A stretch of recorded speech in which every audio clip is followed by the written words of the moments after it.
Thank you for tuning in to Exeter TV.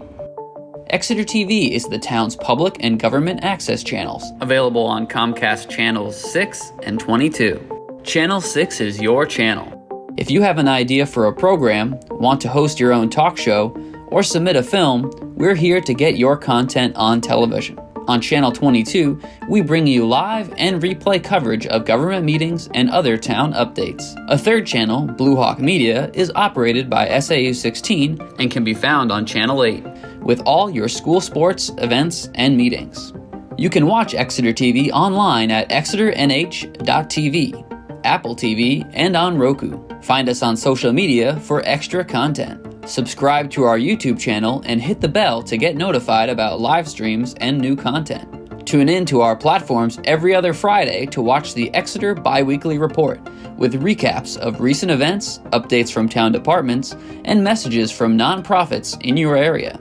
If you head to our website, exeternh.tv, we invite you to sign up to our newsletter to receive monthly updates about new content, upcoming meetings, and more. We'd like to thank you for taking the time to watch Exeter TV and hope that you tune in to our other content as well.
2024 Rec Advisory Board meeting to order.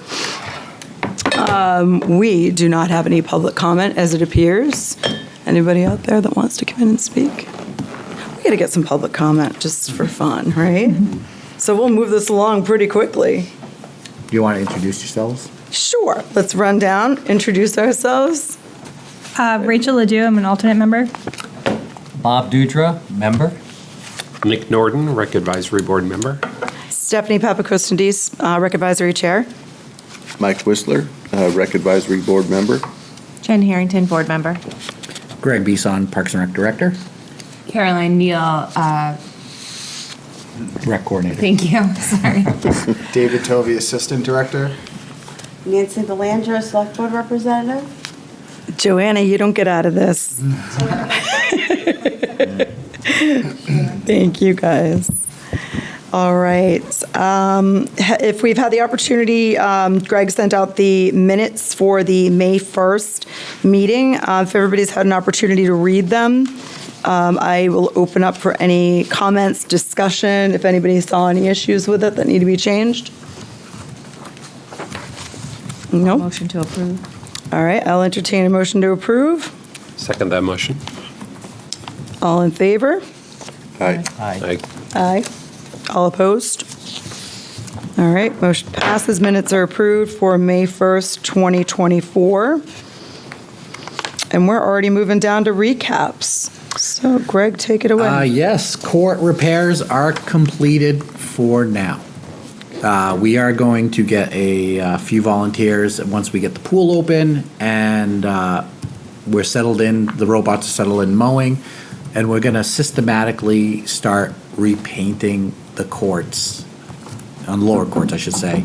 My staff has experience in it. Last year it was just a little too much for them to do because there's only two of them.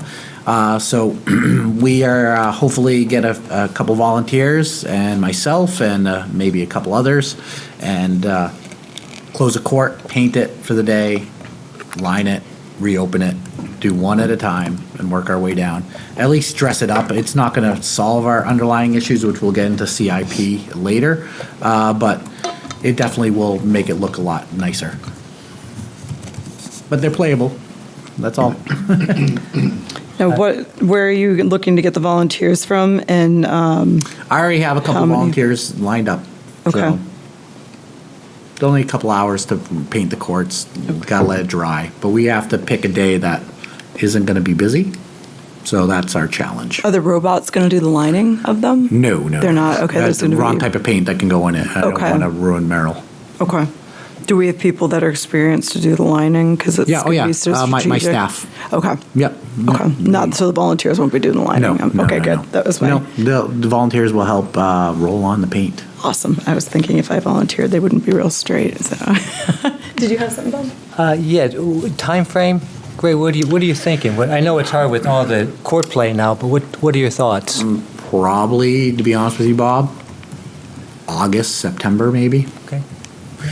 Let's see how things play out throughout the summer. Don't want to make any promises because we don't know what the weather's going to hold. Hopefully, it's going to be a nice, hot, sunny summer and no rain until the evenings when no one is awake.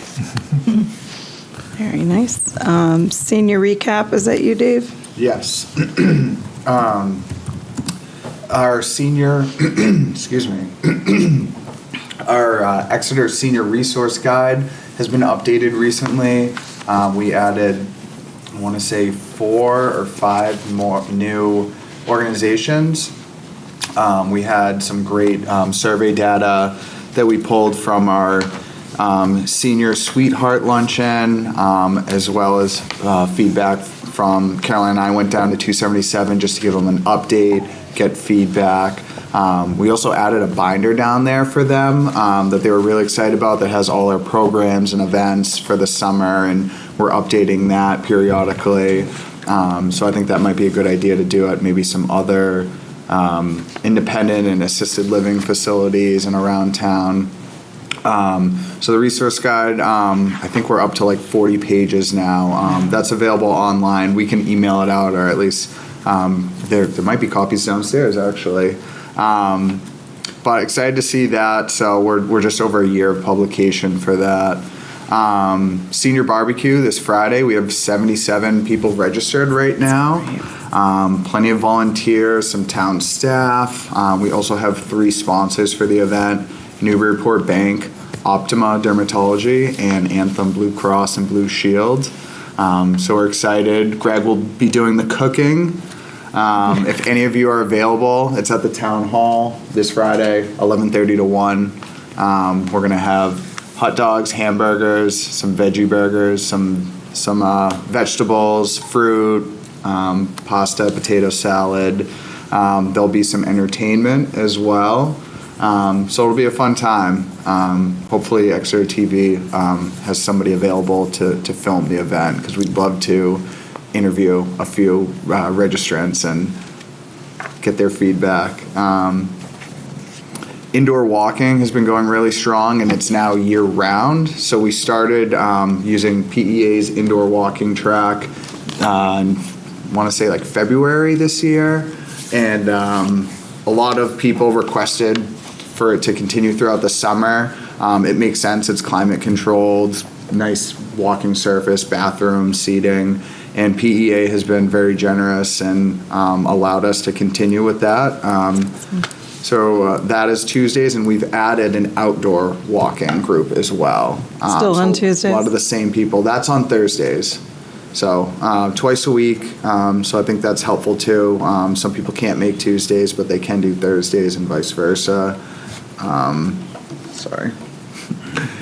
What else we have? Water aerobics filled up very quickly. We changed the registration format a little bit. Before the program meets Tuesdays and Thursdays. In the past, you would register for just the whole season. Now, our software allows you to pick and choose your dates. So if Tuesdays only work for you, you register for all the Tuesdays. And so with that, we've been able to add more people to the program, which is nice. Unfortunately, our Aqua Zumba instructor, the schedule doesn't work for her. She teaches at PEA. Our pool's very busy, so we just have like a small window to do that program. So right now we have a free hour in the middle of the day. We're looking at possibly like renting it out. Some groups have reached out to us, but we're also actively looking for Aqua Zumba instructors. I can check at the Y for you. Yeah, I'll that would be post it and great. ask who, if anyone's certified. Our instructor, who can't make that time frame in the summer, has been teaching indoor Aqua Zumba, which has been the participants love it, and it sounds like we're going to be able to continue that throughout the summer too. Okay. So that's great, because not everyone is interested in outdoor. So again, climate controlled, indoor at Langdon Place. Thank you, Langdon Place of Exeter, for allowing us to use your indoor pool. It's been really great. But yeah, other than that, our senior council, we've been meeting regularly. We have a meeting coming up soon, and we got a lot of ideas and things we want to do to help improve Exeter and make it more age friendly for everyone. Lots of discussions on transportation. I recently joined the Coast Board of Directors. We had a meeting recently, and Kristen Murphy, the town's natural resource manager, was the Exeter representative. And after hearing how much I'm involved with older adults in transportation has been a topic for years, it just made sense for me to kind of take her place. So I've had one meeting with them so far, and it's been helpful and really interesting. So I'm looking forward to continuing the whole transportation topic, because although Exeter's walkable, there's a lot of people who struggle with transportation, and the resource guide lists all the options, but yeah, it's been a topic since I joined the department 5-6 years ago, and I'm excited to see Coast worked with a few people in town to create a video to show how easy it is, because it's on demand here. So that video should be out soon, and we'll definitely be sharing it, and I'm sure it'll help people a lot and show them, oh, this is how easy it is. Yeah, and we want to emphasize it's not for seniors only. It's Yeah. for everyone. Right. So take advantage of it if you can. Yeah, for sure. But But yeah, that's my recap. You want to mention that potential? Yeah, so this isn't official yet, but potentially we're going to be getting a pretty substantial amount of grant money for senior programming. Nice. Yeah. Where would that come from? We'd rather not say until it's official, Mike.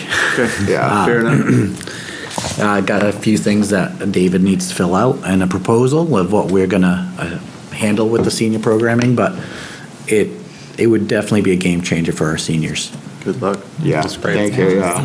Yeah. Thank you for all that you do for the seniors. Of course. All right. Pickleball and tennis, Greg? Caroline. Can't do it. There you go. So our pickleball and tennis program started the week of May 13th. So we've just wrapped up week 2 and we're in week 3. It's been a great start to the season. We were lucky to have great weather. And wristband pickup has been going well. Good feedback from the participants. So I'll just quickly run through some numbers. So for tennis, we have 47 people total registered for the program, with 30 for evenings only and 17 for the combo. And it works out to be 25% residents and 75% non-resident. And then a 45% female, 55% male.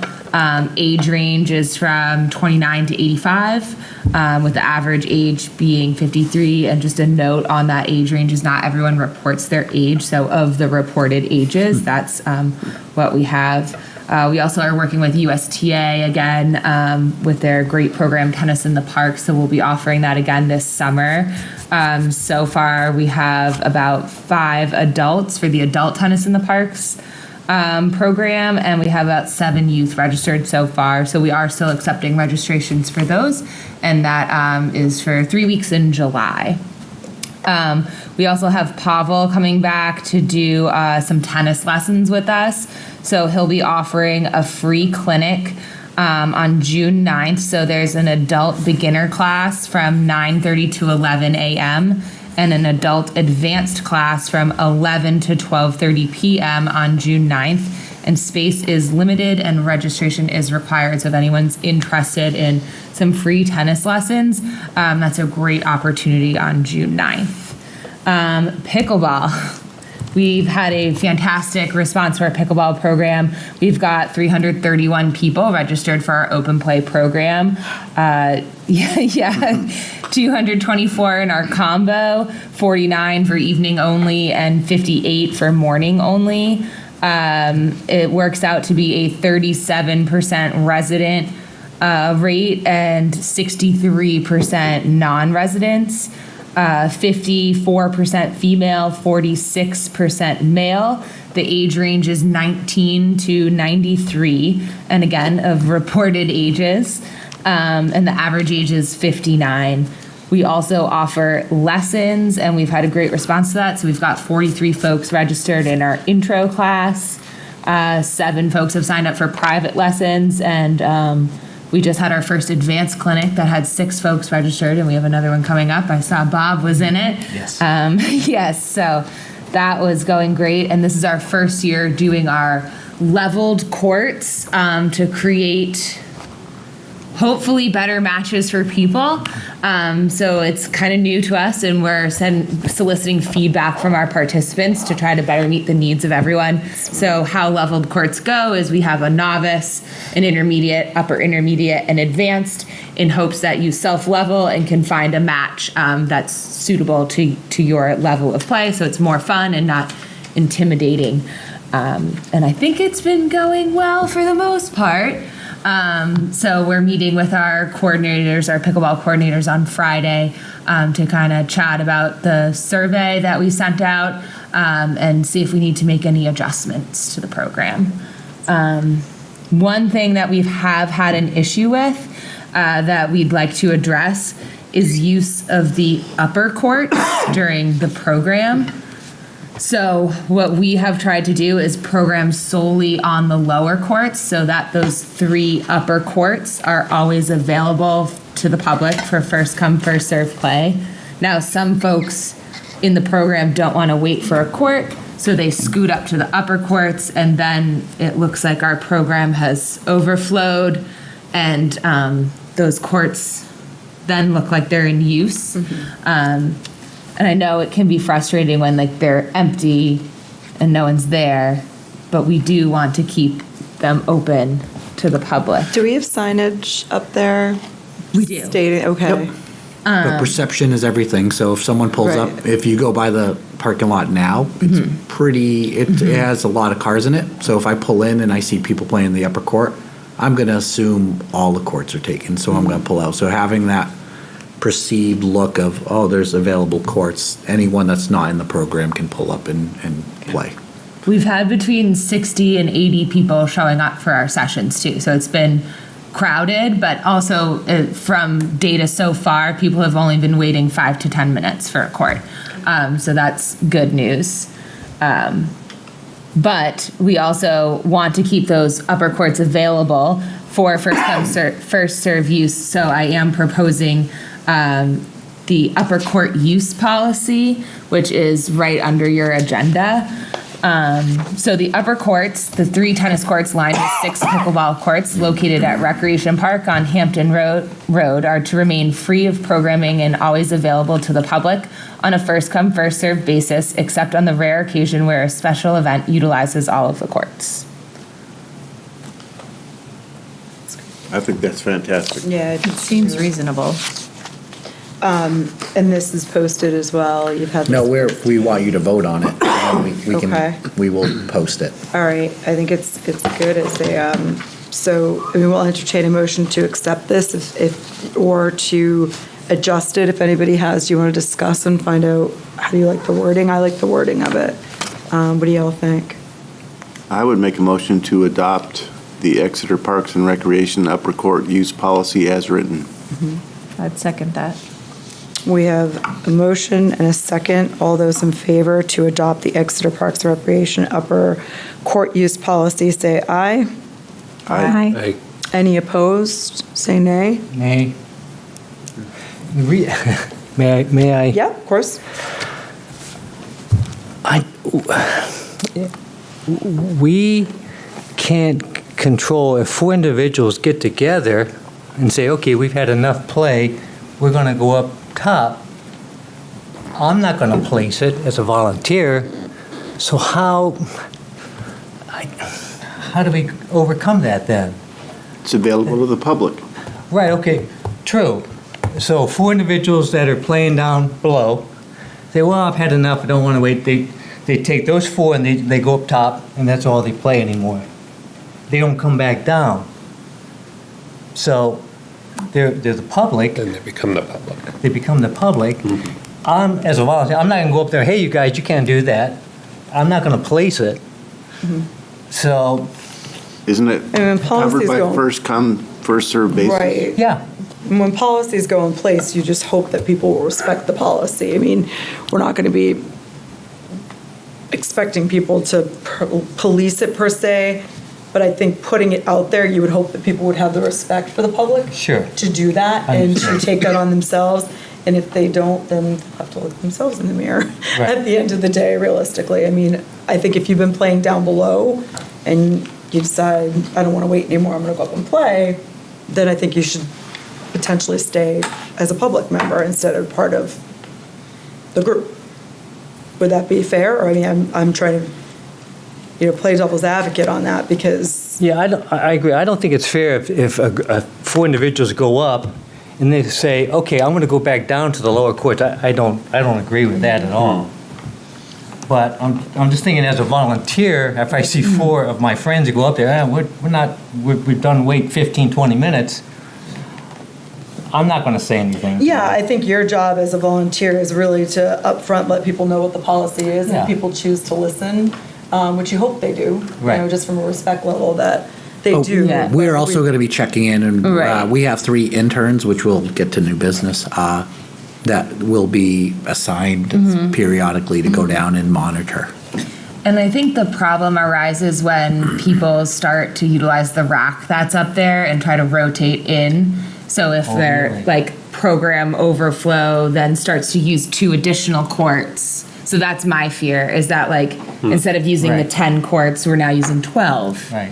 And people are rotating into those versus like 4 people playing privately. Right. If that makes sense. Oh, yeah, I didn't realize people were going up there and then coming back or trying to rotate. Yeah. Yeah, That's what I'm Right. like, ah. exactly. Yeah. So to clarify what you said before, Caroline, is that the registered individuals at the lower courts, their typical wait is 5 to 10 minutes to rotate in, but in that meantime, if they see open courts, they're using that opportunity to go to the upper courts to kind of squeeze in again. Jumping up and then back down, Is- like is 10 that- minutes, Yes. 10 minutes. Is that Yeah. how you described it? Okay. Yeah, and we've been trying to adjust, like, we set some levels before this season, like, allocated X number to novice, X number to intermediate, intermediate, advanced, et cetera. And so we're trying to collect the data to see what level people are at, when they're coming, when they're playing, how long they're waiting for each level to see where we need to allocate more courts, which could alleviate some of that issue as well. Now, are these part of the wristband pickup? Can you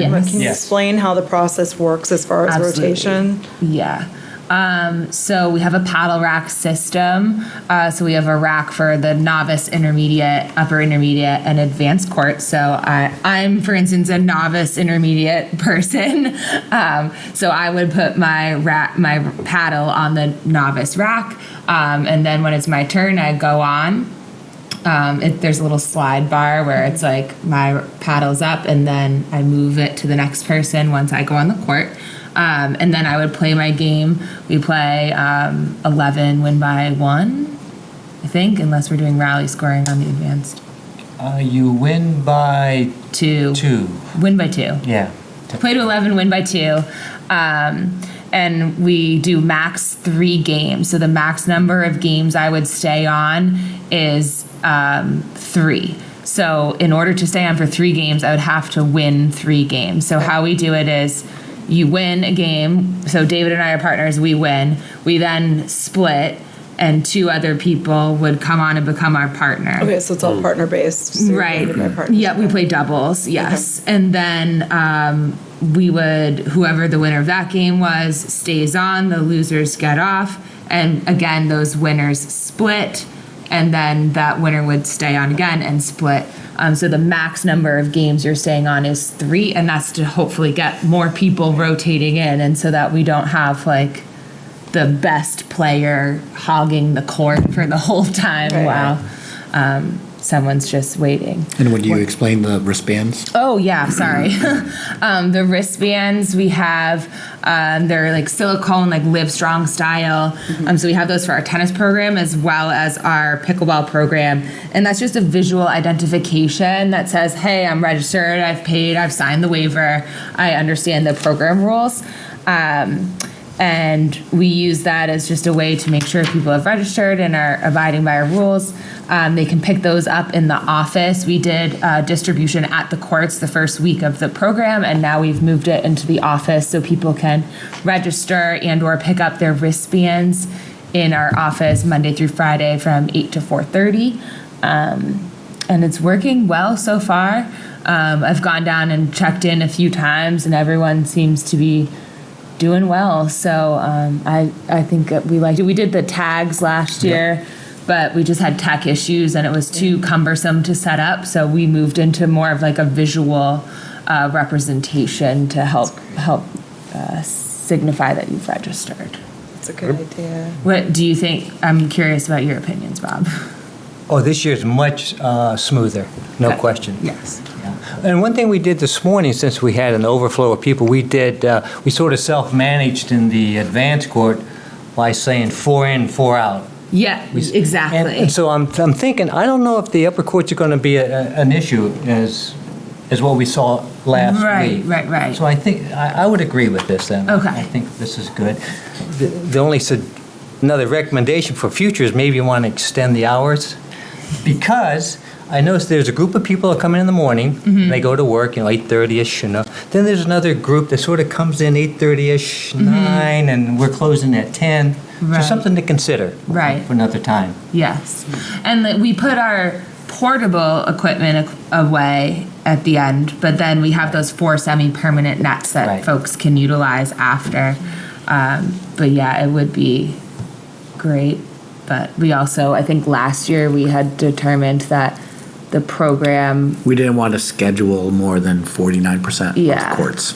So And we the- want to keep them yeah. open as much as possible. I did have a member of the public on the first day of the courts come to I forgot if it was pickleball or tennis programming, but they were I think both.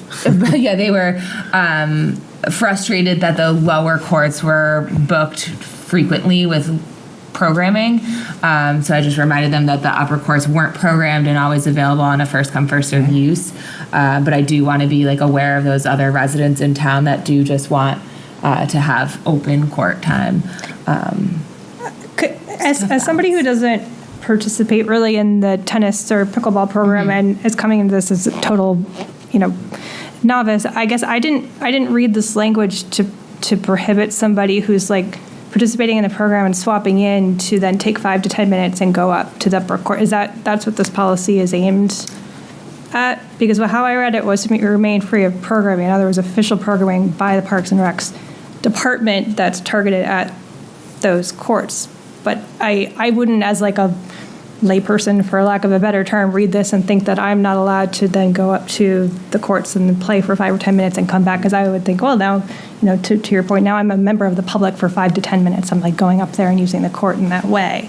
So I guess I don't have a problem with the policy as drafted. I guess just the communication about how we're interpreting it and what we mean it to prohibit Maybe needs to be remain communicated free better. of participants, program participants. Yes, I And think always that's available to clear. the public, so just saying programming participants as well, so if they, just adding Well, I that. think that's where I'm getting a little confused, because I think my intention was, like I had said earlier, so we have a rack system, so people will rotate into games. So you might get 6 people when you can only play with 4. So that's what we want to avoid, is like half the program kind of coming up to utilize those 2 additional courts. Like we want to keep it on the 10 courts. And if people are stepping out and privately warming up or playing for 5 or 10 minutes. That makes sense. I That- understand what okay. you're saying. Yeah. But I also understand the way I read this is it's meant to be more inclusive as opposed to exclusive. Right, In terms of right. the Yeah. way it's conveyed. Right. But I think both can be accomplished with what you're saying, but with a small tweak of what includes people in the program. Right, Or for yeah, that's individuals what I that think are it- part of the program, it Yeah. can still be inclusive to the public in term, or for Right. people part of the program, that they're not like, oh, we're excluded. I mean, it still creates to me, creates the same sort of goal, right? With due respect to everybody, didn't we already vote on this? Well, we voted and we had a nay, so we opened it for discussion on that, so we'll have a revote And on this, So once does somebody discussion's want to complete. move for some edits on it, or? That would be a good idea, so we'll have to recall the vote on that and then discuss and I, some of the changes were. I also think we will self-manage that too. If people go up there and people try to come back down, I think the pickleball group will say, what are you doing? What are you doing? So I think in some ways, it's going to be self-managed. This won't be an issue. But Right. anyway, happy to vote on this and happy to vote to. Wait, can I Yay. just clarify? We already voted on it. Right, Voted and- 4-1. The discussion should have taken place prior to the vote. yeah. How do you vote and then You're say- absolutely right, and that will be mine, and I will own that. I'm recalling the vote so we can discuss, add this, and then we'll re-vote again, if that's okay. It's mistakes happen. No, I think it's fine. I'm glad we discussed it. Him as well. But I think the message is great. I think to your point, if after programming, it was, or if that is changed to free of registered program participants, maybe would that clarify kind of what you're looking for? Yeah, or just sort of, emphasis on communicating what we understand the policy to mean to people when they show up to participate or have, effective signage. I voted to accept the policy as written, and I understand what we are intending it to be, but I think just somebody reading it might not might not understand it as written. I have a concern about adding free of registered program participants, because now you're saying that if that participant says, I want out, I just want to go knock it around up top, now you're excluding them. I feel like by adding that in there, saying, I think this is going, I don't. That's a good point. Yeah. What do you think, Caroline? Does it mean, I mean, on that point too, does it mean like if they are outside of program time where they're already signed up to be part of the program, that's the time where their programming time is down at the bottom, but they can obviously, when it's not programming time, they can come Oh, yeah. down as a public Absolutely. participant The courts are and open use it at any always. time. So this just carves out when programming time is happening, and if they're signed up to be part of the program, They should stick with the then program. it's program time. And then, Yeah, I don't know if the policy needs to be changed. I think it's just a rule of pickleball and tennis. Like, when you leave the lower courts, you're no longer in the program. Right. You're free to use the courts because Right. you're now the public. So I think it's just more But just like a you rule. can't, we don't want them flip-flopping. Right. That's, yeah. Exactly. I don't think it's Right, going right. to happen. Yeah. Yeah, Yeah. But I also want to be Right. aware that like you might have right. friends or family visiting that aren't part of the program and you want to play. Yep.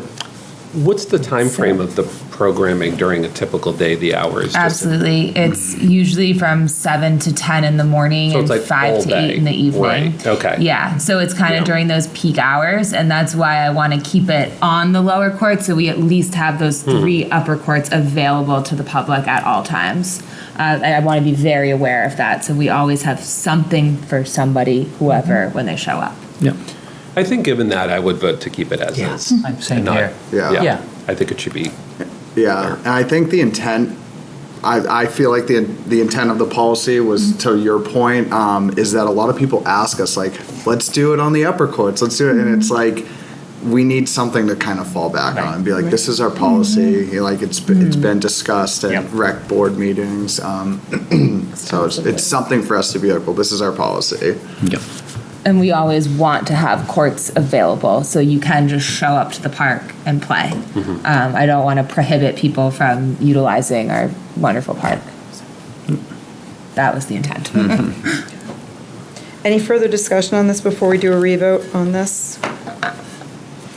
So Joanna, we're gonna recall the original vote.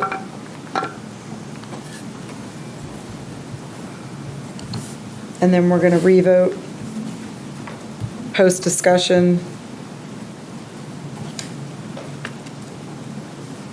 So if somebody wants to make that motion again to keep the policy, upper court policy, I would make a motion that the rec board adopt the Exeter Parks and Recreation upper court use policy as written.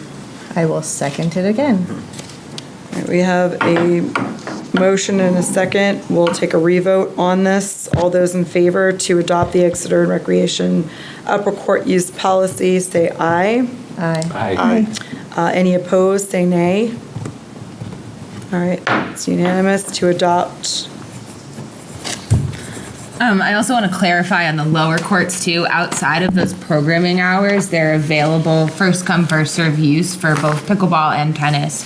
After program hours, we put away our program equipment, which would be our, portable nets and our balls and all of that equipment. And tennis will take away their balls and that stuff as well.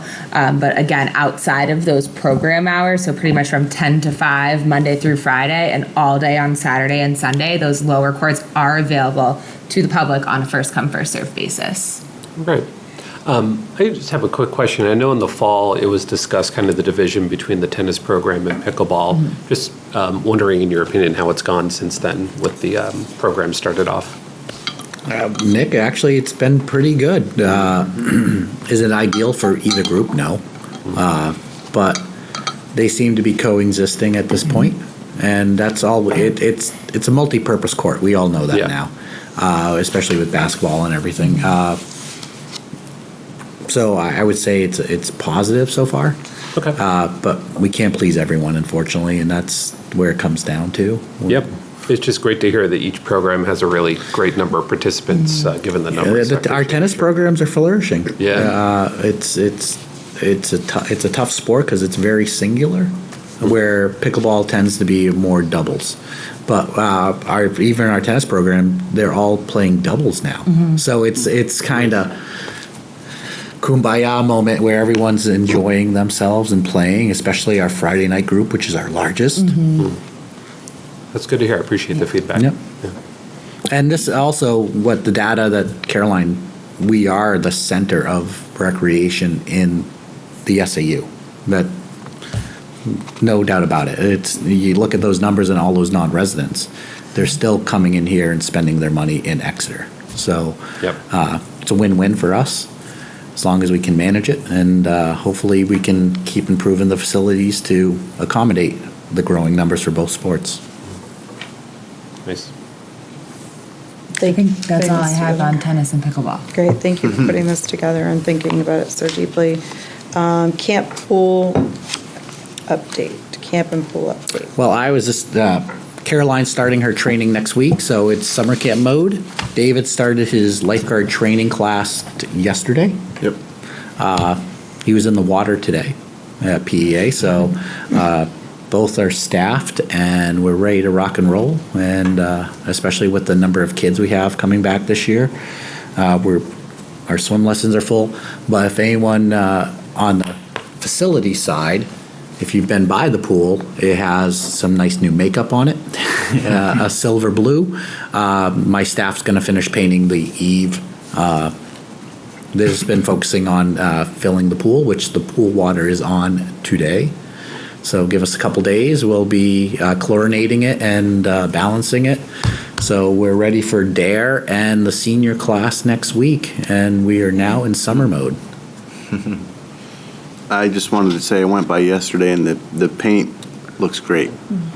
My guys, I like the colors. my staff was meticulous as well. They took the facility assessment report from Bureau Veritas to heart, and they went through and they plugged so many little holes. And I mean, we even primed and repainted the galvanized drip edge to make it look like it was new. So I mean, Excuse me. there's things and down the line, and I'll be coming to the board. We're going to look to start improving the interior this fall using some park improvement funds. I think we discussed this last meeting. I don't think we burden the taxpayers in trying to replace a seasonal building. We can do a lot of improvements to make it look and really inviting, and that same color scheme, Mike, would be carried throughout the whole interior as well. And there's some upgrades. We'd sleeve the pipes so we don't have any more backups or anything snarling. The whole electrical system would be revamped. We already did the windows this year. All the concrete dividers would be replaced with more modern partitions you'd see in a normal modern restroom. Paint, new flooring, ground and done a nice epoxy, not one that looks like it's always dirty, even though we do clean it nightly. And then maybe as a board, we look at a vision of, instead of replacing it, how do we expand on the building? Do we do a different flow to get people to go into the pool building? More storage, larger lifeguard facility. I mean, there's things we could do to enhance it, especially with the staff we have now that are really looking to upgrade the facility. Because really, we're going to be working on the next week. It might not be ready for the first weekend, but repairing some leaks from our spray pad that we discovered over the winter, where literally they could stick their pinky into gaps. So that's why we were losing so many water. So we're going to seal those up and hopefully have all the elements going this year. So it's exciting news, but slowly we'll get your approval, and then we'll go to the select board and get their approval and start chipping away at stuff. Well, thank you so much for all you do preemptively, because we know that this is a crazy season and you guys go nonstop and you work so hard, and the program's usually without hiccups. So thank you. It doesn't just happen. We know and appreciate how much you do. Thank you. Thank you. No, thank you. Yes. Oh, could you pass on to I guess maybe the select board? As you come into the driveway, on one side is it's a pretty good sized drop off. I don't know if you've ever noticed, if somebody's making a Yes. sharp turn, they could lose a wheel. Yeah. just- I'll reach out to DPW and see if Yeah. they can. Fill that area. We have a nice new hot box. Yeah. That'd be was great, voted in a thanks. couple years ago, so they can, hopefully they can fill it Yeah. in when they put on their list of potholes. Thanks. Yeah. All right, anything else on Camp Pool update? Nope. How are we doing for enrollment? We've filled. Yeah, we're full. We've got 275 kids for between session 1, session 2, and the full summer, and we have 34 staff members, so it's going to be bumping. It's going to be great. We're excited. How many scholarship? We have campers? 27 kids on scholarship this year. Wow, that's Yeah. Right. awesome. Up from 4 we had 14 last year. I'm sorry. Yep. Yeah. And I'm thankful to all the organizations. The Women's Club. Sorry. Rotary. No. No. The Knights of Columbus. The Kiwanis Club. Kiwanis Club. BLM Seacoast. Yep. Main Street. Main Street. Lincoln Street. The PTO. St. Vincent de Paul. St. Vincent de Paul. A lot of people stepped up. No, it was the Masons, not the. Freemasons, excuse me. Not the Knights of Yeah. Columbus. So all of these organizations, without them, these kids wouldn't have been able to attend summer camp. And then us as a department pay for all their field trips if they decide to go on the field trip. So the kids can have a real summer. And if these kids, they're also RUN members. So we hopefully get them, they can enroll if they have a space in swim lessons or other programs. And there's plenty of programs in the area that accept the RUN. And being a teacher in the district, it's huge for those kids. It's absolutely enormous for those kids to have that opportunity to be with their peers and to be outside and to experience it. So thank you to all the. It's amazing in 3 years oh yes, and the Used Car Dealers Association. Sorry. Or the Car Dealers Association, not used. Almost forgot about them. But Matt, 3 years ago, we did not have a scholarship program. So without them, it's thousands of dollars. Is it possible to have like a small gratitude banner kind of on the tennis courts maybe, just thanking them for their contributions? And he doesn't have to. We do give That'd be plaques great. to them. Okay. Some of them, I don't know if they really want that recognition. Okay. Because it's just, Yeah, because all the kids, none of them know who they sponsored. right. Yeah, No, it's of all course, we wouldn't anonymous. obviously, Yeah. the kids wouldn't know that, Yep. just to have their recognition given somehow, but the plaques are great. I love that. Yep. It's great. How many? 27? 27. Up from 27. 4 last Great. year. Well, with the school, it was 14. So we went from 4 of our internal scholarships to 17, and the school funded 10 kids last summer and 10 kids this summer. amazing. So yeah, we're very excited to be able to have these kids at camp and really give them a great summer. It's amazing. Not to keep going on this subject too long, but I'm thrilled to hear that you met your staffing goals for camp counselors and Thank you. lifeguards. I'm curious if you keep track of the source of where the applicants come from for training for preparing for next year, as you're always kind of looking for new hires. We had a lot of returners. Yeah. We were really, Yeah. really lucky. And we got a lot of staff referrals, as well as kids coming from the high school that just kind of hear about the program, and former campers. I was going to say, Yeah, campers. Oh, a lot of really? former I campers. would say that's probably Our one of legacies. the Yeah. biggest Oh, funnels that's is so great. former campers. Yeah. Okay, Which is always fun to see that transition happen, so. great, thanks. Awesome. Anything else, guys, on the camp? I think so. All right, we'll move on to the sponsorship packet. In front of you, finally, after a couple of meetings of me saying we got to table it, we wanted to present you, the board, our sponsorship packet. We believe Brooks Bolden, our spring intern, did a fabulous job. We are, if anyone's watching, we are still looking for sponsor, but you look at it, it's a way to really get involved in the community. Most of our special events are free to the public, so we lose money on them. But also to keep the cost of the programs down. We are going to reevaluate some of these going into 2025 as we feel that there's more value in there as our numbers keep increasing, especially for the exposures of the businesses that are sponsoring. So we don't want to not include as many sponsors as we could, because we've had people reach out that wanted to sponsor, but what they wanted to sponsor was already full. So by readjusting some of the fees, I think it'll bring more equity to them and give them more exposure.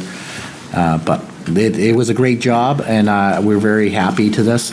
David took out our interns last week and started hitting Water Street. We're going to hit Portsmouth Ave, but we're not just keeping it to Exeter only. So anyone that does business in here, we're going to look to try to capture their attention and get there. David's already sold 1 or 2 ads to Neptune Radio, so that's already underway. But I mean, without some of these, like our Tune and Fork series, we partner with Team. That wouldn't be possible without sponsors. And same with, pretty much all of our active adults for our seniors. We want to keep it low and free, but also it's a good demographic there to expose their businesses. What is the sold and out of stock on there? Is that just because it's past season and? Past season, or the spot has already been sold. So Okay. usually like a platinum or a top tier, it's just like one spot that we Okay. sell. Whereas like the Right. next ones, you could have multiple. Does it say how many available per spot? Do you guys just know in-house? Not in this one. I don't think we put how many spots available, and that's good. That is a good point. Yeah. We can It's make great that to for see that next they're year. sold. And sometimes out of stock means like a lot of the time it's your logo gets printed on materials, but if we've already ordered and printed, then the big sell is that your logo is on the shirt, and now you can't have your logo on the shirt. Okay, gotcha. So we'll say it's out of stock, but again, if that's not a big deal to someone, we'll always accept your sponsorship at the silver level. This looks great. It looks really good. I think the breadth of it is what captures it, because when I think of sponsorship, I think of the kids' jerseys at certain sports that I've seen. But to see how many options there are, I think is just really fantastic. It really is. I'm enjoying seeing some of the The past kids' kids. photos from years ago. Well, we have a tough challenge. Last year, we brought in about 24,000 in sponsors. So 24,000 sponsors? Yeah, in sponsors. So we need to up it. We're about 18 right now. 18,000 right Yeah. now? Okay. So call, if any of you know a business that might want to sponsor, please pass this along to them. And they can get this packet at, Online, and actually we utilized Darren Wynnham's email blast. He Okay. has 1,200 businesses that go out, so we've gotten a few from that as well. that's. But there's something for every size business. This is awesome. Did a really, really And the good ice job. rink is already, We're ready trying to go if it's in here. Yeah, so. we're trying to. We gotta get funds to actually put it up because we do have to buy a new liner for it. Okay. We're gonna attempt one in this year, so we'll figure it out. But please, if you want your name on near the ice rink, let us know. Are you guys able to, prior to filling it, are you able to put it on the bottom with a logo like you doing with the mounds and stuff? I know the machine can be used with different paint, but would that paint work to be able to seal it, you think? You could get something to put underneath the ice. Because that might be kind of cool to have their logos on the ice too, if they're, We did it at UNH as well as at the rink I used to work at in Yeah. Boston. And yeah, you just get it printed on this like special mesh screen. Okay, and they put it, and then they put it down. Exactly. That would be yeah. really cool, actually, to put that as an option as well in there. I love that. Yep. I'm just like to see the ice rink in there. It's great. Now we need to have a cold winter. Yes, well, I know, double-edged sword, right? Yep. The sponsorship packet looks fantastic, thank you. And I saw the waitlist policy is in our packets up Yep. here. It is. It should be the last page, I think, in the packet. So based on feedback from last meeting, we added some language about when to make the payment. So it now reads, when a program, activity, or event becomes full, a wait list will be started. Payment will not be taken when being added to the wait list. Residents and non-residents can join the wait list online, over the phone, or in person. If a spot becomes available, priority will be given to Exeter residents in the order they joined the wait list, followed by non-residents in the order they joined the wait list. The Exeter Parks and Recreation Department will call those listed on the wait list to notify if a space opens. Payment must be made immediately to secure your registration. Please note each individual interested in joining the wait list for the program, activity, or event must be listed on the wait list in order to be eligible to register should space become available. Can I ask a question on Yes. this one maybe, or maybe something we might need to add on this? How long does the individual on the wait list have to respond? So if you call them and have to leave a message, because if they're not home, obviously you're not just going to jump to the next person, right, if they're on the wait list. How long will that individual have to respond back to you before their spot is given up? That's That might tough want to to be say added. because some of our trips will find out, like our senior trips, for instance, we have a set time that you have to meet, and we might find out at 8 for an 8:30 departure that someone can't make it. So we're making those calls. Number one, if you don't Right. get an answer, we're going to be moving on to number 2 to try to fill that spot. Okay, so do you think we could or should add in here, unless it's an immediate, something to the effect of, unless it needs to be an immediate response, you'll have such and such time to collect your spot prior to, otherwise losing Right. it. Right. For instance, for camp, I had right. a couple people get in from the wait list, and I gave them a grace period Right. to do so. So we might want to maybe, before thinking about that, kind of put a time frame on it, just so if it does get passed to the next person, someone can say, well, wait, I was gone, or, well, you were given, this is the policy, and unfortunately, we're sorry you lost the spot, but we give 2 days or a day or whatever for a response back Yes. on that. And then obviously putting wording in there unless it's an immediate An immediate departure. cancellation Exactly. Yeah. or something to that effect. If we do something like that, in your experience, what's a reasonable amount of time for a response? Kind of depends. For something like camp, when it's a lot of money, Yeah. I want to be aware that I make a phone call, they're not going to be able to pay for camp in full at that moment. But then for like a $50 trip that's leaving in an hour, you got to pay right away. Right. Yeah, I think if we're calling people about a trip that leaves the following day, it needs an immediate response. Right. Whereas if it's 2 or 3 days out, we'll give you till the end of the following day. Like, we'll give you 24 hours to respond. So maybe, I feel like 24 hours is a reasonable response time. Yeah. Yeah. Considering most people have their phone, have access to email, and check it within a 24-hour period. agree. Yeah. I think so too. And I think at that point, maybe then you have the discussion, Right. if it's a 24-hour phone call, 24 hours is completely reasonable. When they call back, if it's a camp and a large sum of money, you can have that discussion on the phone with them at that point in time. I think more just a response time Yeah, I back think- from them. Right, I would agree. And obviously, if it's a trip that leaves in 30 minutes, it's obviously different. But I think for most of your programming, 24 hours would be reasonable. Absolutely. And then,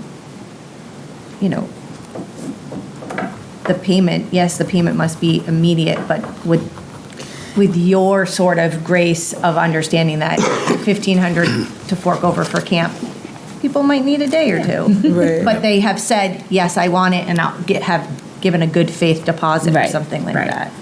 And I think that's our only really high ticket Oh, yeah. program. Yeah. So would it be appropriate, based on those comments in this statement, the Exeter Parks and Recreation Department will call those listed on the wait list to notify if a space opens, period. Response to that contact must be received within 24 hours.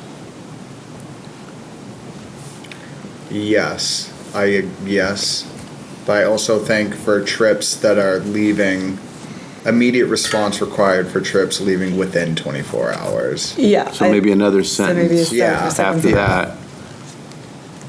How did you word that, Mike? Because that was good. Word response to. Response to notification is response within 24 hours to notification is required. Could you say exceptions are made to events happening within, or activities within? Events that open up the day, I'm just spitballing here. Wait list,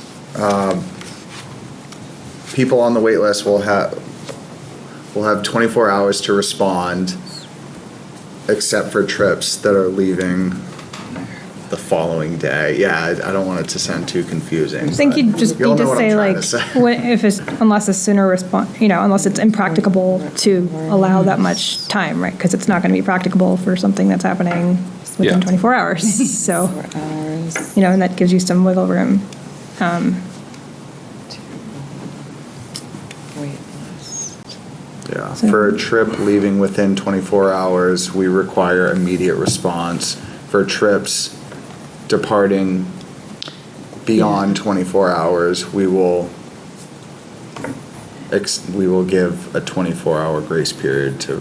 I think even just leaving, like how you had it the first time, for Yeah. trips leaving within 24 hours Require of initial phone call, Yeah.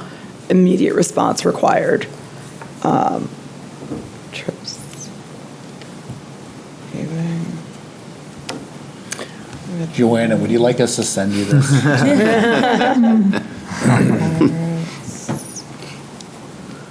Call, immediate response. Or could it possibly be the second sentence?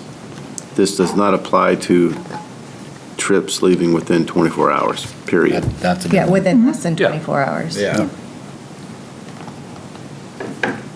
And if you felt it was necessary, you could also say like within an hour of the phone call. So you're not like, oh, I'm calling Jen. Oh, she doesn't answer. Call Mike. You're calling Mike, and I'm calling you back on the other line, and you're like, maybe an hour. I don't know if that's reasonable. I don't know what it's like when you guys are trying to fill the trips. I don't Well, even if know it's if that's worth departing it. that morning. Well, that's what I was we're gonna just- Yeah, say, that's yeah. only- If you do for Yeah. If we trips, don't get an answer, we're moving on Leaving to the within next I one. think you 24 could hours just say this does apply. not apply to immediate response is Same day. required.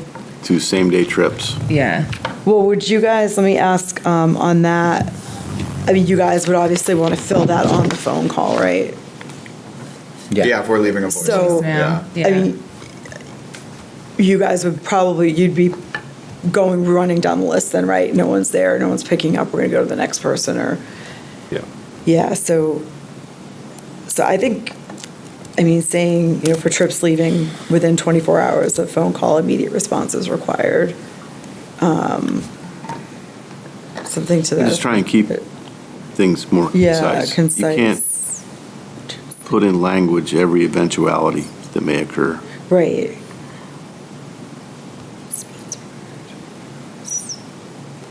How often are you calling people with 24 hours notice? More than you think. Yeah. Exactly.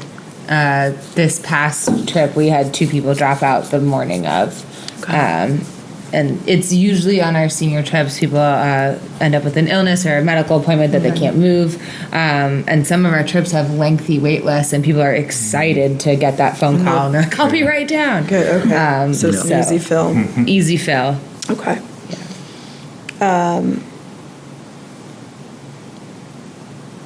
Do you guys want to take this back to discuss how to add those in, or do you want to tweak it here and We can take it back. we can vote it with that? Yes. Is there time to do that, or is this, do you need, I mean, I would think that with summer coming, Yeah, because You need that's it. under new business. We wanted to talk about schedule because okay, August, neither of them are going to be available for the meeting, so. right.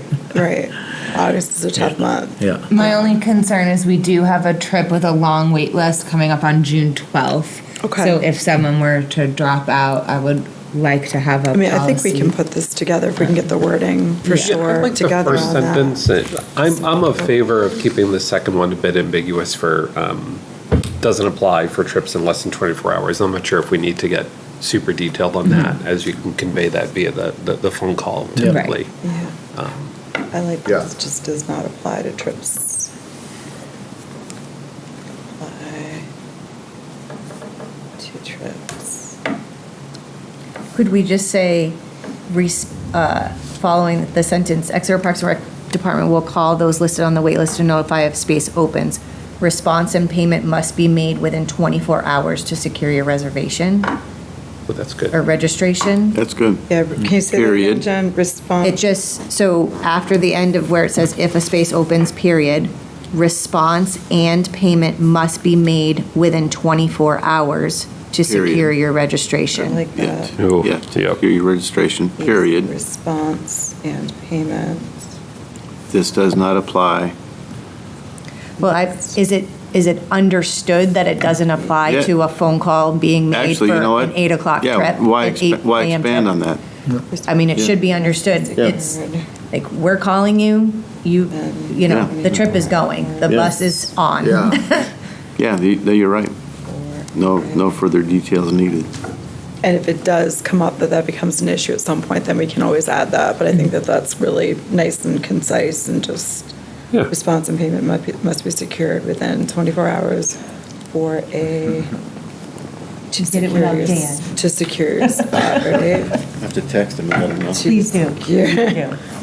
He's busy in dodgeball right now. Your spot. At what?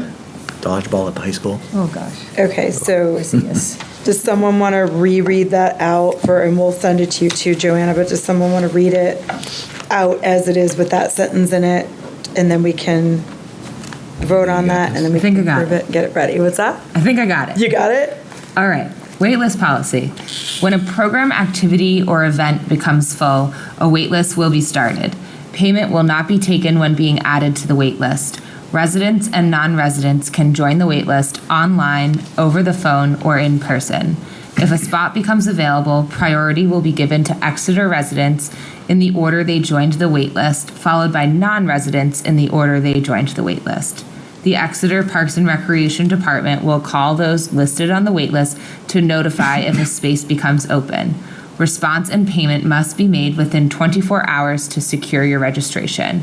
Please note, each individual interested in joining the waitlist for the program, activity, or event must be listed on the waitlist in order to be eligible to register should space become available. What do you guys think? You like the wording on that? All right, so I will entertain a motion to approve the Exeter Parks and Recreation waitlist policy as read by Tara, if someone wants to make that. Caroline. Caroline, sorry, I have my colleague in my mind because I was doing something with her tomorrow. Sorry, Caroline. If someone wants to make a motion to accept the Exeter Parks and Recreation waitlist, the amended, I have one amendment to your amendment.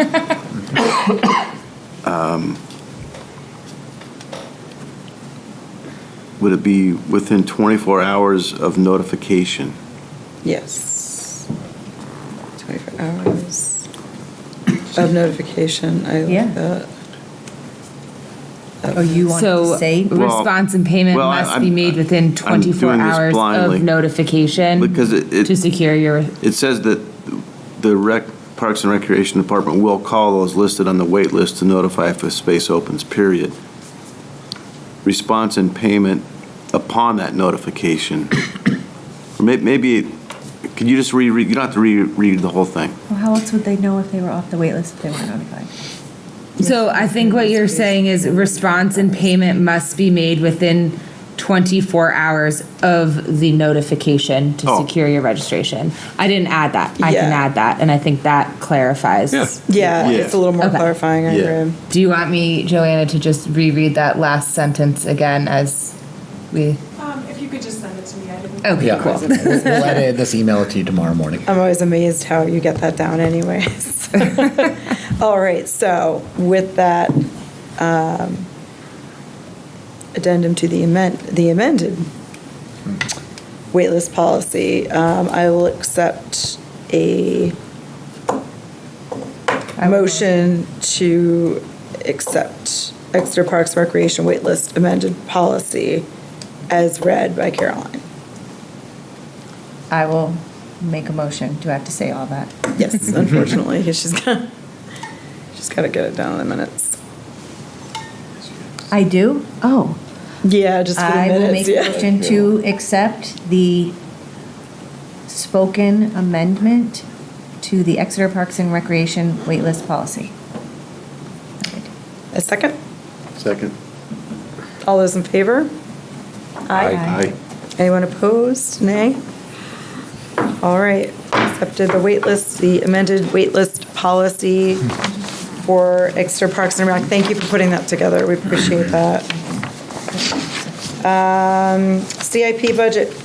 Yes, it almost seems like we started this process the other day, but we're slowly ramping into CIP, capital improvement plan, and budget talks.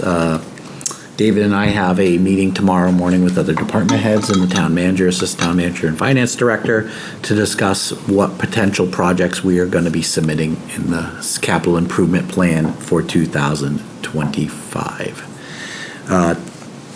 And discussing as a staff, we've come up with two. The Park Improvement Fund, which has been our life-saving for our parks improvement, obviously. But the one that really has come to light more recently is the court repair. Knowing that we can't put a large lump of sum money in for next year, knowing that there's a lot that we need to examine first, we're going to look to submit for engineering of reconstruction of the tennis courts. Drainage is the number one culprit in tearing up those courts. We need to come up with a drainage solution and come up with a cost estimate to repair the courts. The good news is this would be a good timing because we would eventually put it in, hopefully for 2026, to be voted on to be replaced, with a caveat that we would apply for Land and Water Conservation Fund to offset $500,000 of the project. And knowing how slow government churns, you're talking it wouldn't be renovated until 2027 by the time we get the federal funds. So in the meantime, we can keep chasing the cracks, but I think the first step is really getting the engineering in there, get borings. The nice thing is we have the topography, we have the existing conditions, we have the facility assessment that basically says these things need to be replaced and repaired. We've gotten some cost estimates, which vary. Fencing, for instance, we've gotten two estimates ranging from $120,000 to $180,000. Drainage, a simple drainage, which we don't know until we actually do borings and know what the infiltration of the soil is and what we want to do, was $15,000 just for drainage, but I doubt it's going to be a lot more because you're going to have to tear up all the courts and put proper drainage underneath those courts to prevent it. And then what kind of material? I'm pretty sure that we would want to go with a post-tension concrete, which is a little more expensive, but it won't crack, especially in these New England weather where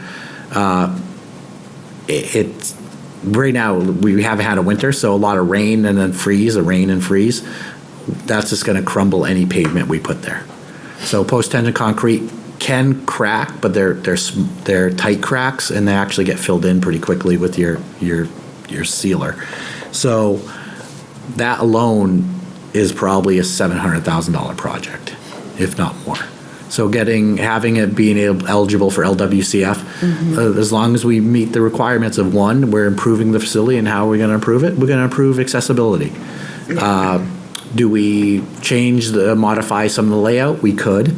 Do we expand upon it? We could. So it's all things that engineering will be able to tell us. I got an initial quote about $56,000 to do all of that engineering. So it could range from $56,000 to $75,000. I've been told by 3 different firms. All depends on what how much we want to write the scope in. So I think having that way we have the cost estimates, and then we can go to the budget committee the following year, like, hey, it's going to cost X amount of dollars. We're going after this grant. And Exeter is favorable, especially that parcel of land. That's a land and water conservation fund. They want to upgrade those facilities and ADA accessibility and increase the accessibility is important to them. The SCORP, which Nancy, do not know what SCORP is. State Comprehensive outdoor recreation. I can't help you tonight. Yeah. Caroline said it. It's the State Comprehensive Outdoor Recreation Plan. Yeah. Right on. Yeah. Nicely done. And that just came out this year for the next 5 years, and that's a lot of thing is usage, increased usage, getting people outside. And so this is one of the next step for us. We meet all the criteria, especially if we redo the courts. The demographics that Caroline said state the obvious. We're bringing in non-residents. We're creating the economic vitality to a town by bringing in recreational opportunities. Accessibility to all is a big one for them. They want to see the ADA accessibility. And if you look at now, yes, our tennis courts are, our basketball court is not. And we don't want to exclude people from playing basketball. So, I mean, little things like that. So that's the most important thing. And there's some important items in the park improvement fund that we want to chip off. And I know it was a great debate the select board had last year when it was reduced down to 75 and going back and forth. So, I mean, these are all important things. We don't think they're a big ask, but I think it's a step in the right direction to keep improving the facilities. Are we going to include the town engineer in helping to select the firm that you use? Yep. All right, that would be awesome. I think that's... But then going into budget season, again, we talked as a staff. The Keegan report, the select board have been talking about. One of the things that we're going to advocate for in ours is, as you know, we have 2 park maintenance guys for all those acreage. As it is, and Caroline and David can attest, I've been out doing a lot of park maintenance this spring because we're just so busy and so backed up. So we're in the Keegan report, it was recommended to hire 2 park maintenance guys. We're going to explore that possibility, knowing that we can cut back on some contracted services, but just keep in mind, just adding 1 parks guy and cutting back on contracted services are counterproductive because now we're cutting back from mowing crews to having a single person out there. So it's a balancing act, but that's something that we're hoping to move forward and really solidify our parks department to really be able to do all the amenities and all the deferred maintenance that we haven't been able to get to. Greg, what kind of support would you need from us for that? I think any type of vote supporting what we're going to submit for both the CIP and the budget would be outstanding. So is that something tonight? Is that something that you write up? I would say something tonight Okay. to support the Parks and Rec in submitting the tennis court engineering. Can I actually, I just because I know, and you can chime in too, I'm very familiar with the process and how it goes. Without an exact amount, it wouldn't make much sense for us to approve or put forward a support because you're going to want to you're going to want to know exactly what. I've seen it go down before, and without that amount. If I could make a suggestion. Please. Once you get through your process with Russ, and then the CIP packet is put together, the first part of the budget process is the CIP goes to the planning board. Right. And there are 2 public hearings for people to come and support or ask questions, or that would be the time for this board to come and say you support it and why or whatever. So I'll be happy to let you know when that's scheduled, if that's something you're interested in doing.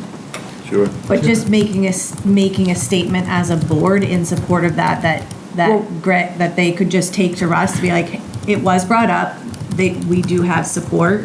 Yeah, but it would probably be a better idea to know what you're talking about with numbers. Right. The budget is all about the numbers. Right. So it would just be more effective, I think. You can do whatever you want. I just would suggest I mean, the that process is Yeah. typically gone this- that way. It's a long process. This is very beginning of it. And it's really important for the town manager to do that first part of the process with his department heads. Decide what's going to be in the CIP. And then, but the planning board would be a good place to come. So And the we, chair would be so happy to see people at public comment Yeah. because we just don't get well, it. those meetings are long. I'm just kidding. They aren't really though. I mean. I've only been to one. We just don't get a lot of public input on it, and it really is sad, but. I was just going to ask, so we understand it better, is really sort of at this point what you're asking is sort of like, is it cool to approach an engineering firm to get a quote, and then that would probably be presented for the budget in 2025 in front after the steps that you mentioned. Support in pursuing that project. Okay. I mean, are you, we can definitely do that if you want. I just think it's important, if Greg and Caroline and David think it's important to get the engineering scope, and they think it's important to have two more staff members, I think it's important for us to support that. That's And what I you don't should understand do. the process, so I Yeah, appreciate no, that, but I just want to make understand sure that. I'm just saying that I, as a select board member, and that's my role here right now, is that we have a process, and Greg really meets with the town manager, he meets with all the department heads. They go through and vet everything out. Yeah. But they put numbers and things Oh, with it. I So- completely understand that. I'll just publicly say I'm in support of whatever they think is right. Yeah. And if we that's- can't be you a motion, do it then that's fine. What you want as a board. And the bigger, I think the motion comes because then it becomes bigger support tied to the numbers, because right now it was, we've gotten numbers between $56,000 and $75,000. Well, we need to find out what that number is before we put the support behind it. We're obviously, I mean, I can only speak for myself, and can speak for myself, I support going and doing that, but once we have the numbers, the support of us behind it with the numbers will go a lot further. I've sat through multiple budget meetings through Parks and Rec for years and years and years, and the same question always comes back: what's the number? What's the number? We want line items, we want this, that. So when we can get that and put that together, then that will go a lot further, and then the process goes to planning board, then to You select can board. always and then- voice a support of the idea of it, though, right? I mean, it's not going to hurt anything. I just want to make sure everyone, And that's what I was basically asking, the support of this the is what support of we're. the concept. Yeah. Yeah, that's Without, really. without, yeah. Without numbers? any unknown, without the unknown details, right? Right. I would just Yeah. hate for Greg to go to the department head or wherever he's going tomorrow and Town then say, manager. did you talk to Yeah. the rec board? And him to say, well, we talked about it, but we didn't, there wasn't, I just want him to know that Yeah. I mean, we could put I that together am if you want for him going in tomorrow. Yeah, I That's just want to make fine. sure everyone's aware of the process, that's all. Yeah, and I'm, Yeah. good. So we could definitely put that in if you guys want to for you going in tomorrow. We can vote on Yeah. the support for you going after the The two CIP Park things, improvement fund. most important thing, really. Yep, park improvement funds and the tennis courts, Court engineering. court engineering.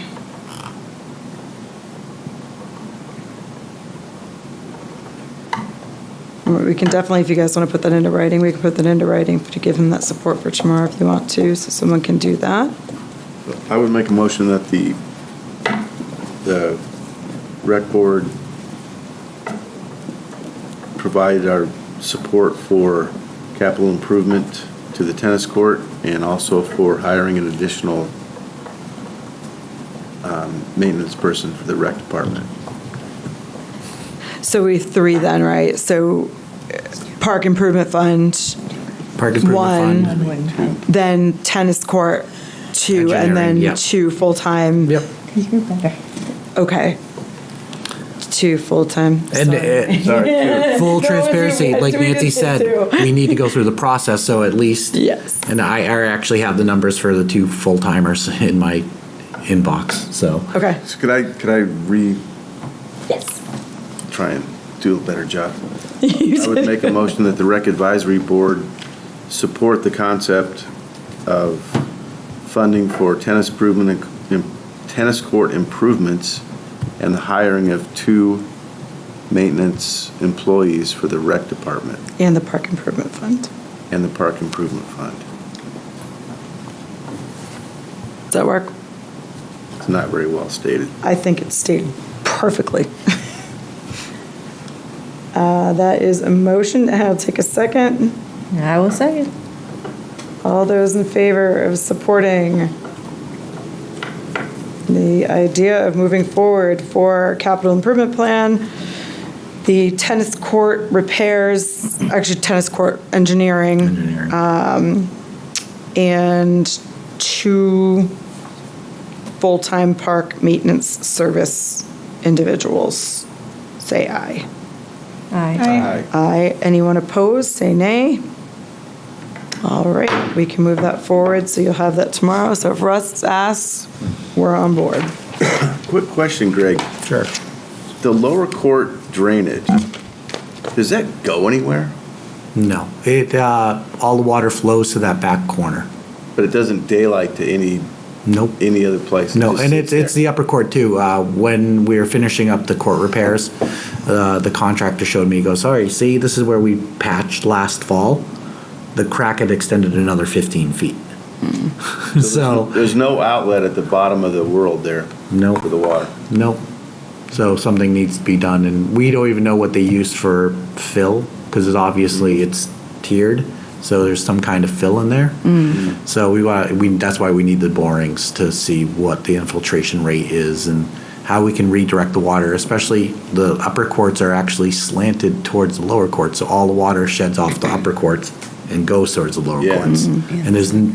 And the soccer fields too. Yeah, I mean, the So- aeration was so much better last year, but it's still. Everything is going to that corner. And it's. Nowhere to go from there. No, except underneath, and it just, the patches that we prepared last year, the right way patches, are supposed to prevent cracks.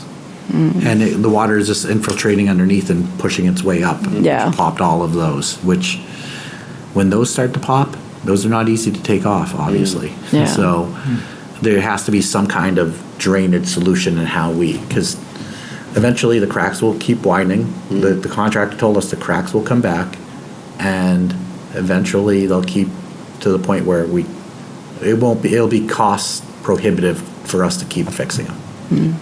Last year it cost us $35,000, and that's just a patch. Have to get the water out of there somehow. Yep. Yeah. All right. And for how heavily used they are, I think having them down for so many days last fall and into this spring, it was really tough. So, Okay. Anything else on CIP and budget, or No. does that work for you guys? Awesome. So for new business, Nancy, did you want to touch base on the all boards meeting? We are scheduling an all boards meeting. I don't know if anyone has attended one yet, but we just picked a date last night at the select board meeting, so if you could put it in your calendars. is it? It's going to be Tuesday night, June 25th at 6:30 at our library. If you can attend, that would be great. 6 o'clock, 6:30. 6:30. It can't run past, I think, 8 because the library closes and they kick us out. like- Just give yourself some extra time to park, because you might want to park at the municipal parking lot out here and walk over. Because the library will be open while we're meeting.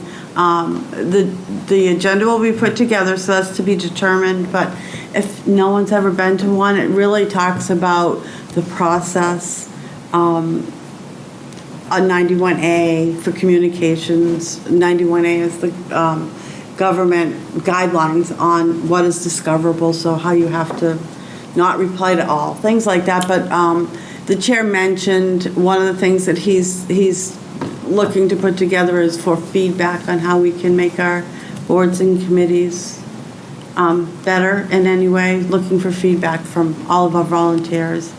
I don't know how many volunteers we have right now because we have a lot of vacancies, but we tend to have about 100 volunteers between our boards and committees and things, so it's really important to hear from you and your thoughts. So if you can attend, it would be Really appreciated. There'll be snacks and things to drink too, just in case. We had long dinner, but you can at least have something to drink and some cookies or something. So, yeah, if you could put that date in your calendars. Thank you, Nancy. Thank you. Any more new business that we missed? One thing we wanted to bring up is the board's thought on summer schedule. In the past, we've taken a break because everyone's busy, vacations and everything. We're up to our eyeballs in recreation. So right now we have things on the books for June and July and August, but again, 2 staff members will be out in late August. Right. And what's your thoughts on?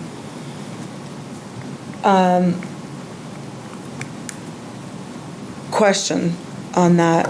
As far as the Planet Playground and everything goes, time frame wise, what are we looking at as far as needing to have what done by when? That's going to determine whether we have to try and squeeze something in or not.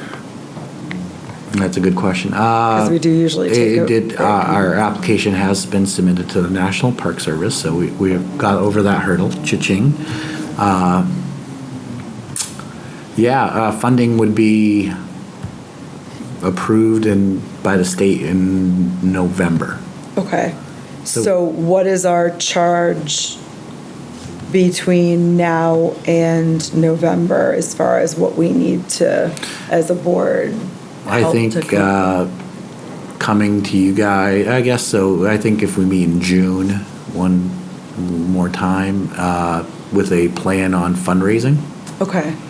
and how Alright. we can attain some of the fundraising that we want to attain to add different amenities to the playground. So do you feel comfortable and confident that if we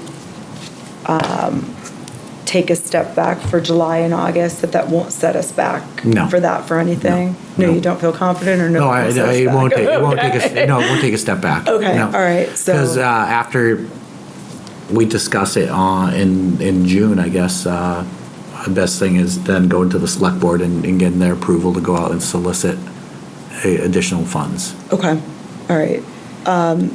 So are you guys okay with the June, I don't have my calendar in front of me, what's the June? I think it's June 26th. It's the 26th, you said? Yeah, that would make sense. That's a Wednesday, right? Yeah. June 26th for, and tentatively, we planning to have the subcommittee meeting prior to that to discuss so that we can carry that over to this discussion, or we're still kind of working on that? We're still working on it with Melissa. I Yeah. needed to circle back with her. Okay, all right, so 2 separate things. So how do you guys feel about June 26th, you said? Yep. June 26th as our last summer meeting, and then take July and August with family and what we need to do in the summer. I think it makes sense Does that work? to make that decision. I think so, know too. these I guys won't be are able to so make it. busy. I'm working that whole week, but it's fine. Okay. So we'll make sure, we have a quorum as it gets closer, but I think having July and August and you guys are inundated. I mean, it's nonstop. I know we all are too with kids and activities that we have going on. So, all right, so let's plan on putting in the books the June 26th meeting for 7 PM. And then we'll reconvene again in September. Yep. Unless for some reason anything comes up that you guys need an emergent vote or something like Yeah. that we can put out a Yep. 911 on that meeting. But that work? hopefully we'll develop a plan Yeah. of some fundraising efforts that will Yeah. come and then go to the board and get their approval to go out. Perfect. We did get clarification that you can donate to government and write it off. Oh, that's great. Yeah. Do you know a certain amount? Or we'll figure that out next Yeah. time. Doesn't need to be talked about now, but. As long as it's earmarked for a specific project, Okay. such as Planet Playground. All right, that's great. All right, guys, thank you for going through that and agreeing on the 26th. So, old business, I think we've kind of. Just want to congratulate, she got it in the mail today. It's official. Caroline got her certified recreation and parks professional. Yay! She passed that months ago, and it literally took our nationals months to send out a little piece of paper. That's So, awesome. kudos to all of us are now certified. Frame And it for then, your new office. me and my park staff are attending the New England Turf Show at Exeter High School on June 28th, or June 18th, sorry. They have vendors from various different organizations. I want to say the Buffalo Bills groundskeeper is one of the keynotes. So they bring in some heavy hitters to talk about turf management and different products out there for us to use in the parks. So it's a good way for my guys to really feel what others are doing. And it's also a good opportunity. For some reason, Exeter is their sole place. We flip-flop between Exeter High School and Phillips Exeter Academy. And we attract about 250 Parks and Rec professionals from all over New That's England awesome. to come That's to great. Exeter that day. And they got So- a nice turf field to go out and check out. Yeah, it's more one of the speakers is actually our own resident business owner, Mission Turf, who we use for all of our athletic fields. And he's going to talk about organics and proper turf maintenance with organics. Frankie is? Yep. Good. He's well knowledgeable.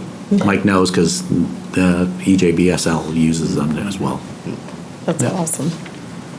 All right, any other old business?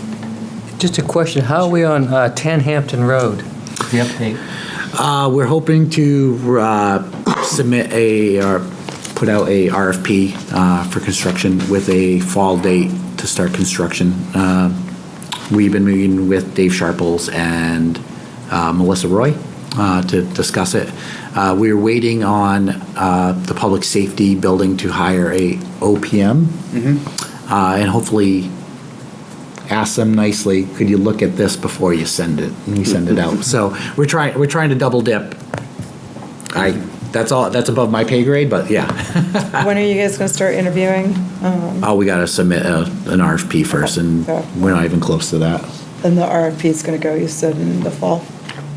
No, construction to start in the fall. So hopefully within the summer months, we have someone selected and Okay.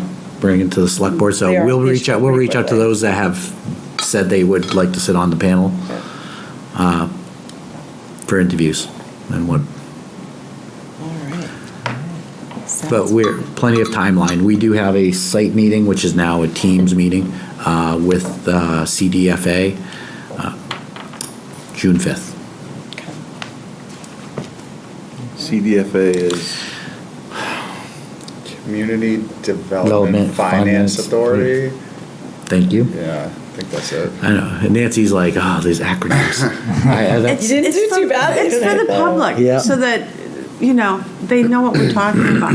That's why I do that. Sorry. Yep. All right. Any other old business, new business, discussion points, anything we didn't bring up?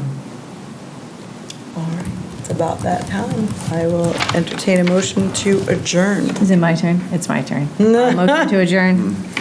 Second, all those in favor? Aye. Anyone opposed? All right, thank you, guys. Good productive meeting. Thanks. Tuning in to Exeter TV. Exeter TV is the town's public and government access channels, available on Comcast Channels 6 and 22. Channel 6 is your channel. If you have an idea for a program, want to host your own talk show, or submit a film, we're here to get your content on television. On Channel 22, we bring you live and replay coverage of government meetings and other town updates. A third channel, Blue Hawk Media, is operated by SAU 16 and can be found on Channel 8, with all your school sports, events, and meetings.